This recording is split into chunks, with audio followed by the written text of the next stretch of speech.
On September 11, 2001, four passenger planes that were on their usual routes to their destinations were used to orchestrate the biggest terrorist attack that the United States and the world have ever seen. Once airborne, 19 terrorists on four planes hijacked and took control of them. They directed them toward four key United States targets, including the World Trade Center towers, the third, the Pentagon, and the fourth target, the White House. At 8:46 that morning, the first plane, a Boeing 767 with 76 passengers, crashed into the North Tower. Only one camera captured the unexpected impact against the tower, shown in the video. That was the start of the largest al-Qaeda attack on American soil. 19 minutes later, unexpectedly, another Boeing 767 with 51 passengers crashed into the South Tower, making it clear that this was not an accident, but a terrorist attack. There were just over 1,500 people above the area where the plane hit the North Tower, and more than 600 people above the impact zone in the South Tower. For most, their fate was already sealed. That's because the impact damaged all the elevators and destroyed the emergency stairwells, preventing these people from escaping the building. The first plane hit at 710 kilometers per hour, and for the second plane, at about 900 kilometers per hour, was enough to help cause both towers to collapse about an hour later.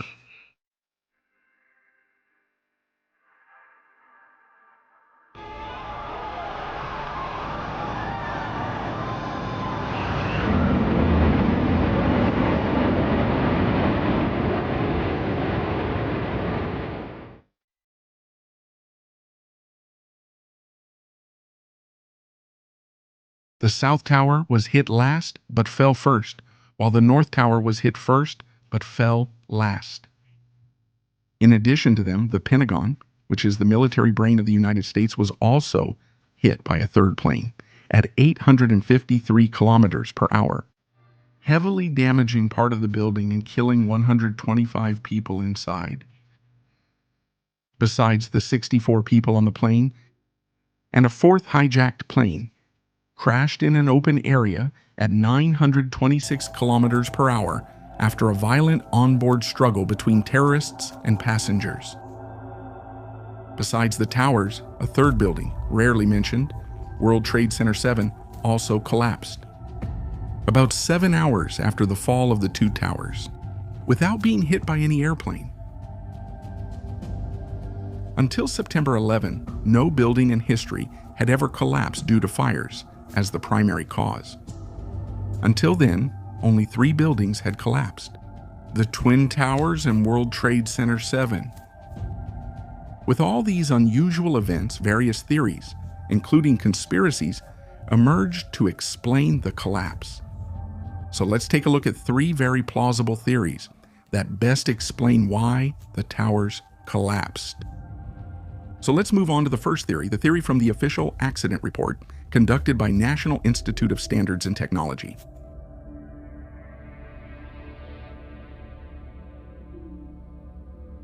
After the towers collapsed, a committee was created to investigate the reasons that led to the collapse. And the institute in charge of conducting these studies was National Institute of Standards and Technology, or the National Institute of Standards and Technology, which carried out several analyses, conducted tests, and took into consideration various factors, such as the way the buildings were constructed and the type of material used. The plane impact caused fires and extreme temperatures inside the buildings. With all these analyses, National Institute of Standards and Technology reached its conclusion in the final report published on April 6, 2005, spanning over 500 pages. Before discussing the National Institute of Standards and Technology theory, we should first understand the design of the World Trade Center Twin Towers. The towers had 110 floors and were made of solid steel and concrete. Engineers chose the perimeter tube design.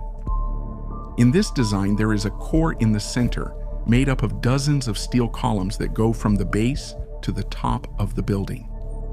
Later, concrete fills the core, and it provides the building's strength and support. On the outer perimeter, the building is made up of dozens of other metal columns, which also go from the base to the top of the building. Actually, these columns are not a single piece, but rather an arrangement of several smaller columns interconnected with each other. This unique design was effective, as the absence of columns or pillars inside the building provided more space.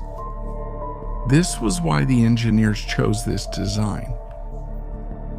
Between the core in the center and the steel columns on the outer perimeter, there was a connection made by the building's floor, spanning just over 18 meters. This connection was made through metal trusses, on top of which there was a steel plate and then a layer of concrete to form the floor. In order for these trusses to connect both to the core on one side and to the columns on the outer perimeter on the other, steel seats were used for this purpose. Another key element exists in the building. All the metal columns were coated with a special product with a foam-like texture, which insulates the steel from heat during a fire, stopping heat from reaching the steel and weakening its structure for about an hour. According to National Institute of Standards and Technology, the impact of the airplane against the North Tower completely damaged several perimeter columns in an area of 6 to 8 floors, and in addition, completely damaged about 60% of the main core columns. It damaged all the elevators and the 3 emergency stairwells, trapping about 1,600 people above. Inside the airplane, nearly 38,000 liters of fuel burned almost instantly within seconds after impact. However, that fuel started a large fire which continued until the building collapsed. National Institute of Standards and Technology stated the airplane impact removed the foam protecting the building's steel columns, allowing the heat from the fire, which in some areas reached about 1,000 degrees Celsius, to begin weakening and deforming the steel, which led to the collapse of the building. National Institute of Standards and Technology tested steel columns to reach this conclusion. In the test with the columns containing the foam protection, it took more than 10 hours for the steel to be compromised. In another test, without the protective foam, it took only 30 minutes for the steel to be compromised. National Institute of Standards and Technology says the airplane impact stripped some protective foam from the building's metal columns. Also, the fire that followed, reaching over 1,000 degrees Celsius, weakened the columns and caused the collapse.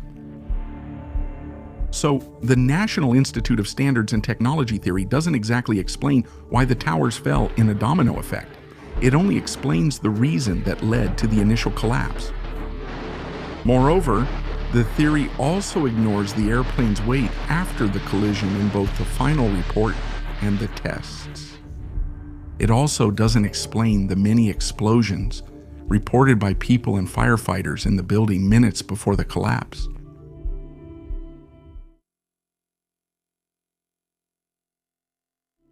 Dr. Frank Greene, a nuclear chemist with over 20 years of experience, was another person who disagreed with the official report. For Dr. Greene, the report overlooked key factors and some evidence. He can't ignore the plane's 30-ton weight.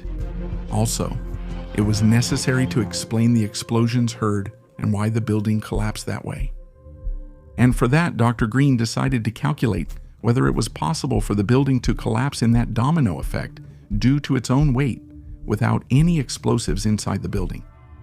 Because that was among the leading theories then. It was believed that the numerous explosions heard were actually explosives planted in the building, detonated for a controlled demolition. So, for that, Dr. Greene used a computer program based on momentum transfer. Yes, the program showed the towers could collapse from their own weight. And it also got the exact time it took for each tower to fall. The North Tower fell in 11 seconds and the South Tower fell in 13 seconds. There's a reason it took them different amounts of time to fall. In the North Tower, the plane struck lower, leaving 15 floors above and adding extra weight. That weight was about 38,000 tons, the weight of the Titanic. In the South Tower, the plane struck at a higher floor, with fewer floors above, putting less weight on the impact area. In addition, the program also revealed that once the collapse process began, there was no way to stop it. The weight of the upper floors would cause the collapse of the lower ones. It would be one floor after another until the end. That is, the transfer of momentum. However, Dr. Greene didn't stop there. It was still necessary to explain what started the collapse. What triggered the collapse? For that, he took into account the reports of more than 118 firefighters who said they heard explosions inside the building. Rereading the official report, Dr. Greene found a very important paragraph that said, 7 minutes before the South Tower collapsed, there were signs of explosions inside, and a bright liquid started pouring out from one of the floors. Footage clearly shows the bright liquid flowing down. Dr. Greene concluded the liquid was made of a material with a much lower melting point and was present in large amounts on the burning floor. This material is aluminum, originating from the crashed plane, which the official report ignored. And molten aluminum, under ideal conditions when it comes into contact with water, can cause a violent reaction. That's because it quickly rearranges its molecules and releases a large amount of energy. It can be up to 3 times stronger than dynamite. And this water would have come from the building's fire suppression system, which was damaged in the impact, from bathroom water tanks, among other sources. So according to the theory, the aluminum would have caused several explosions that were heard and compromised the building's structure, leading to the collapse.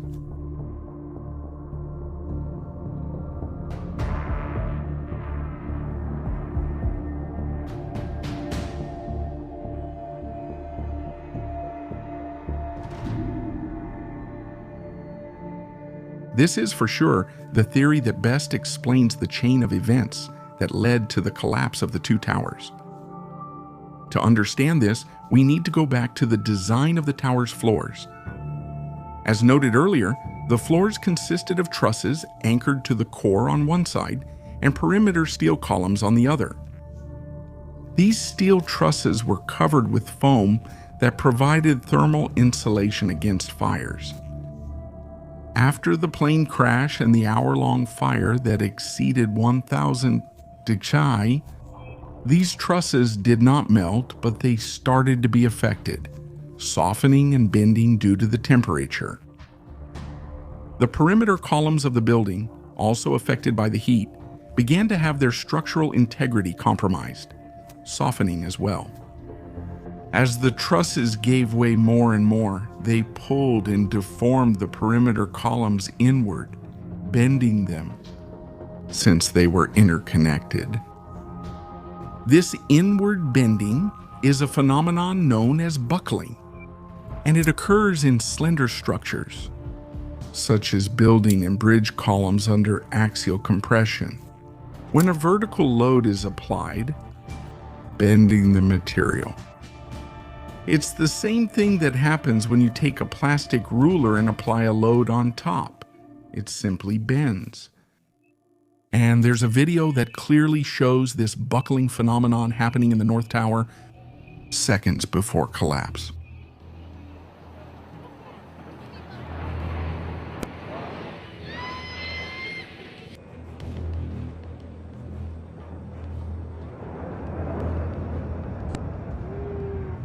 In other words, it was the colossal weight of the floors above the impact zone, combined with the extreme heat, that caused the floor trusses and the external perimeter steel columns to soften and buckle. This buckling reached a critical level, at which point the structure simply couldn't hold anymore and failed, triggering the total collapse of the buildings.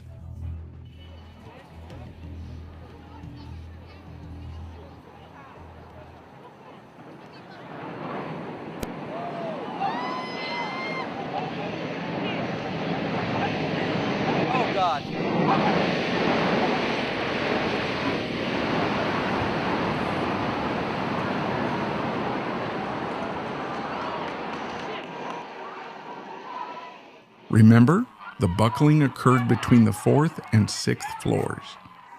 And the part of the building that was falling right above, besides being very heavy, was already coming down with great acceleration, destroying floor after floor until the end.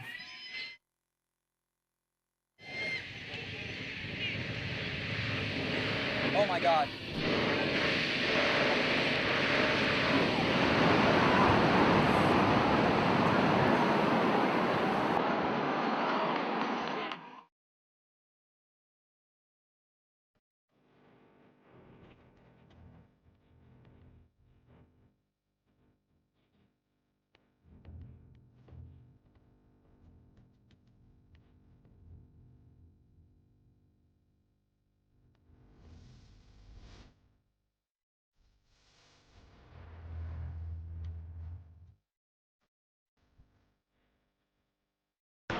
Take 2.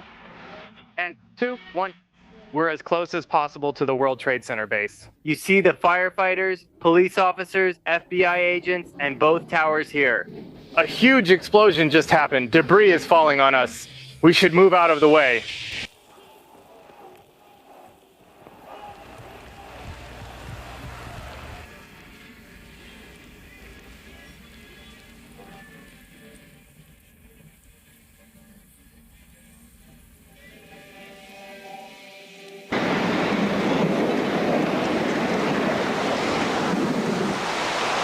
I hope I survive and make it. It's falling on me. It's coming. I'll hide behind a car. It's unbelievable. I'll look for people who need help, since I don't think I am one of them. Are you okay?